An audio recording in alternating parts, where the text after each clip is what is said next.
करते हैं next question. Question कह रहा है phase difference between instantaneous velocity and acceleration of particle in SHM. तो डिस्प्लेसमेंट की इक्वेशन क्या होती है एसएचएम में? ए साइन ओमेगा टी। इसका डिफरेंशिएशन कर दूं तो क्या मिल जाएगा मुझे? वेलोसिटी मिल जाएगी। और वेलोसिटी की इक्वेशन होगी, इसका डिफरेंशिएशन करने से साइन ओमेगा टी का डिफरेंशिएशन होगा cos omega t multiply by omega, और ए ऑलरेडी है, so A omega cos omega t differentiation हो जाएगा। ठीक है, तो ये तो मेरे पास बन गई वेलोसिटी की इक्वेशन। अब मुझे चाहिए एक्सेलरेशन की इक्वेशन। एक्सेलरेशन क्या होगा? वेलोसिटी का डिफरेंशिएशन। तो वेलोसिटी का वापस से डिफरेंशिएशन करूँ, क्या आ रहा है यहाँ पे? कॉस ओमेगा टी आ रहा है। तो कॉस ओमेगा टी का डिफरेंशिएशन होता है minus sign omega t multiply by omega. ठीक है, और ए ओमेगा कॉन्स्टेंट भी है, इसको भी मल्टीप्लाई करना पड़ेगा ए ओमेगा। तो क्या बन गया? Minus A omega square sine omega t. ठीक है, अब आप यहाँ पे ध्यान से देखोगे तो आपके पास जो इक्वेशन बन रही है वो एक तो बन रही है माइनस साइन ओमेगा टी की, ठीक है ना, एक्सेलरेशन की। तो हमको क्या चाहिए? माइनस साइन ओमेगा टी की इक्वेशन चाहिए। तो हम माइनस साइन ओमेगा टी का ग्राफ बना लेते हैं, क्योंकि साइन तो यहाँ से स्टार्ट होता है, ऐसे स्टार्ट होता है। तो माइनस साइन कहाँ से स्टार्ट होगा? माइनस साइन चाहिए, तो माइनस साइन यहाँ से स्टार्ट होगा, ये ऐसे। ये माइनस साइन की इक्वेशन बन जाएगी आपकी।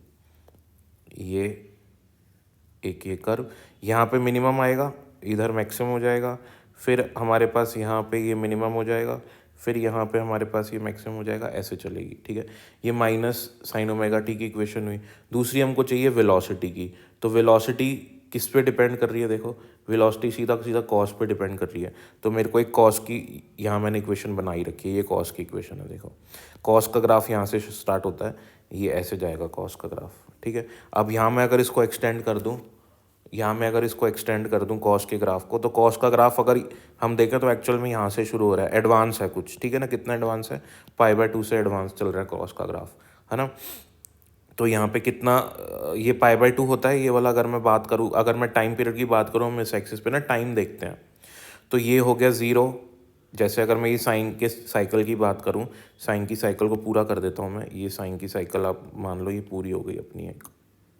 ठीक है, ये साइन की साइकिल पूरी हुई, तो ये 0 हो गया हमारे पास, 0 टाइम हो गया, ठीक है ना। और ये हो गया हमारा आधा टाइम हो गया t/2, और ये हमारा हो गया एक t/4 होएगा, सॉरी, ये t/4। ये क्वार्टर साइकिल हुई, ये आधी साइकिल हुई, ये होगी 3t/2, ठीक है। और ये हमारी एक साइकिल हो गई साइन की, ये एक साइकिल हो गई, ठीक है ना। तो आधी साइकिल में कितना कवर करता है साइन? आधी के आधी क्वार्टर साइकिल में कितना एंगल कवर करता है?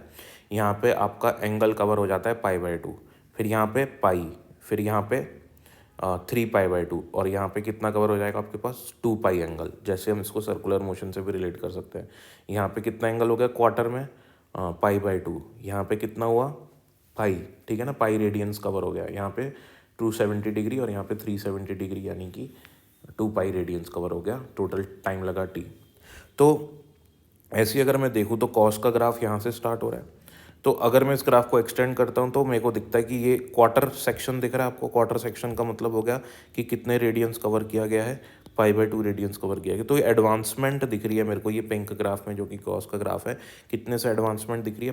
π/2 से, ठीक है। तो इसलिए हमारा जो आंसर बन जाएगा वो हम ये कह सकते हैं कि दोनों के बीच में π/2 का फेस डिफरेंस हमेशा रहता है। Thank you.